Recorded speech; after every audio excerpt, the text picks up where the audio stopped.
Hello there. I thought I'd make a little film today about sketchbooks. I've not really talked about my sketchbooks, and I'm having great fun. I'm looking through these and they've gone back years and years, so it's been lovely to look through them, and I thought I might flick through a bit, do a little bit of a jumping around sketchbook tour, but also as I'm going through, maybe just tell you about some of the kind of tips and little things that I do when I'm out sketching, especially when I'm outside out and about, either in cafes or, you know, sat on a beach on holiday, somewhere in public, trying to get ideas down quickly. And yeah, just hopefully that'll be useful. So let's dive in. Okay, so one of the first things really is, in a sketchbook, no one has to look at your sketches. It does feel strange when I share things in my sketchbook, but it can be really freeing in your sketchbook that if you make a mistake, you know, scribble on it, stick something on it, or just tape the pages together. It's going to help improve your drawing. And for this example, I mean, this is really rough and ready, but this was just looking at kids going crabbing one holiday. And sometimes if you just look at one person and try and capture as they're moving, because when you're trying to draw one person, you can't, obviously you're not going to say, oh, excuse me, can you stand still for 20 minutes? They're going to move, and you don't want to be like waiting for them to try and go back in the same position. If you have 2 or 3 drawings of them in different positions, when they move, you can capture little bits. It also stops you getting really sitting there with a mardy face thinking, why have you moved? Because I guarantee they're going to move as soon as you start drawing them. Anyway, I'll see if I can find a few more examples like that. Yeah, I've just found this one. I was trying to draw this dog, and I've put ruddy thing keeps moving. Dog watching in Mousel. So I've drawn a little bit there, drawn a little bit there. You can see I've rubbed it out several times, but you know, it's just speed drawing.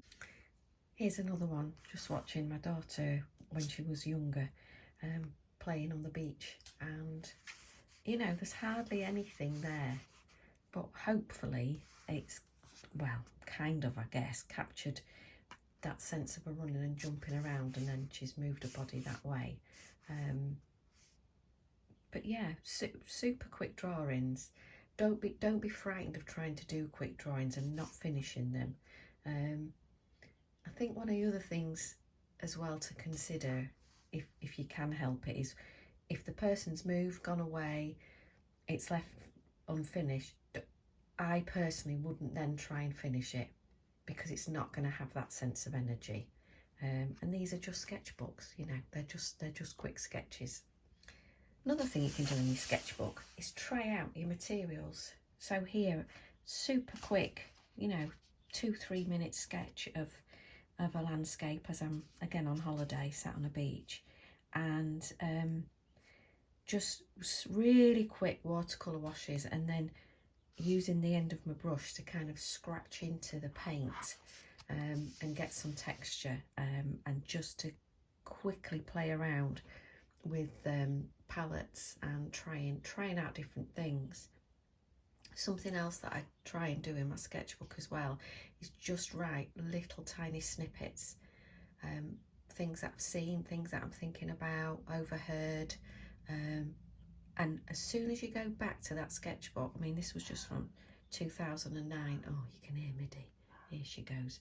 I'm straight back. It's like shum. It's like time travel. You open it up, you're back in that place. And then, yeah, just continuing really from the same holiday is just quickly making colour notes. That's really useful. And just playing around. I absolutely loved it. It was like a family fun day with loads of activities and things for kids to play with. And I really loved the, what do you call them? Things you bounce on. I can't remember. All I'm thinking is Humpty Dumpty, and they're not Humpty Dumpty, are they? What are they called? Anyway, those things. And then I've brought it through here. And I mean, this is bonkers, isn't it? Peacocks and space hoppers. Space hoppers, that's what they're called. Oh, anyway. But again, really mucking about with the watercolours. Not worrying about backgrounds, getting ideas down really quickly. Looking at just kind of basic shapes. I loved this little girl's flared trousers and then this kind of peacock costume thing she was playing with. Just really playful shapes. I quite like the idea of this space hopper bouncing through this series of pages as well.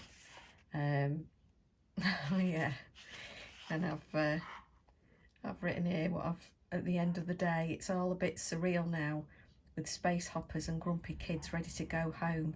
Even the peacocks have flopped. Alexander, now share nicely. So yeah, I remember that. It was all like, oh my God, it's been a great day, but yeah, time to go home. I've always, looking through these as well, I've always kind of, you know, look through it and you think, oh God, I'd love to write a little book with something about that. Because it just brings back so many memories. And even though my daughter's grown up now, it's brought me back. And yeah, one lonely peahen about to go home. Happy days. One of my favourite things to do in the whole wide world is people watch. And I remember being in a Wetherspoons. I had to wait for a long time, and I just sat there for a couple of hours just watching the people come and go. Don't be frightened of drawing things on top of things, especially when you're in a really busy scene. And the great thing about sitting somewhere like a pub or a cafe is you can always draw the bits that don't move while you're waiting either for someone to go back into a certain position or while you're waiting for someone that you want to draw to kind of pop up. What also happens is you often find ideas like stories and narratives come through. So in the bottom here I'd written, really glad this lady arrived because the old chap was sat on his own for ages. And I remember watching this old man sat there and I was thinking, what's he thinking about? And, you know, about what his life could have been. And it really kind of sets your imagination going. Well, it does mine anyway. It makes me sound like I'm some kind of nosy stalker, doesn't it? But, oh God, maybe I am a nosy stalker. Anyway, I enjoy it. Oh, I'm rambling. Anyway, and it's really interesting then to, once you put your people in, to then fit the surroundings around it, and don't be, you know, I'm sounding bossy, but don't be too worried if you move a lampshade down or a chair across, or, you know, it's your sketchbook. I like to pack in as much information as possible with something like this, so you can look for really interesting shapes with like the plants. I really enjoyed drawing the negative space with this chair. I've just found this one talking about things moving. I was drawing a dog, and then I've put here ruddy thing oh, people had said. And then again, what you'll find, anyway, hope you've enjoyed that little ramble. I've really enjoyed having a look through my old sketchbooks. If you've enjoyed it, can you let me know? Because I can do a few more videos maybe where I maybe think of some other bits and bobs and things that you could try if you're interested in sketchbooking. And yeah, it's brought back some really happy memories. So thanks ever so much for watching, and if you've made it till the end, you deserve one of these. Thanks ever so much, and yeah, thanks for keeping me company. See ya.